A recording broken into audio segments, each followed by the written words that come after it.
1983 വാർത്ത തെറ്റുന്ന നിവിൻ പോളി. ഈ വർഷം റിലീസ് ചെയ്ത ചിത്രങ്ങളിൽ മലയാളി പ്രേക്ഷകരുടെ മനം കവർന്ന 1983യുടെ ക്ലൈമാക്സിനെ കുറിച്ച് വന്ന വാർത്ത തെറ്റെന്ന് ചിത്രത്തിലെ നായകൻ നിവിൻ പോളി.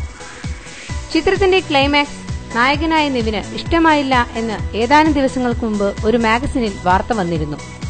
എന്നാൽ ഇത് വാസ്തവമല്ലെന്നും തെറ്റായി വ്യാഖ്യാനിക്കപ്പെട്ടതാണെന്നും നിവിൻ വ്യക്തമാക്കി.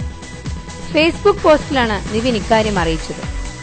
1983 ഹൃദയത്തിൽ നിന്നുള്ള സിനിമയാണെന്നും ചിത്രത്തിലെ രമേശൻ എന്ന തന്റെ കഥാപാത്രം കരിയറിൽ ഇതുവരെ ലഭിച്ചതിൽ ഏറ്റവും മികച്ചതാണെന്നും നിവിൻ പറയുന്നു. ചിത്രത്തിലെ എല്ലാ സീനുകളും കൃത്യമായ ചർച്ചകൾക്കൊടുവിൽ സംവിധായകനായ എബ്രിഡ് ഷെയ്ൻ അത്യുത്സാഹത്തോടെ എടുത്തതാണെന്നും നിവിൻ പറഞ്ഞു.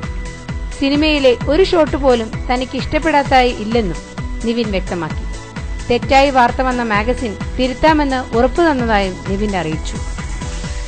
ഓരോ പ്രധാന വാർത്തയും ഇന്ത്യ ക്ലിപ്സിലൂടെ അറിയാൻ ഞങ്ങളുടെ ഫേസ്ബുക്കിലും ട്വിറ്ററിലും അംഗമാകും.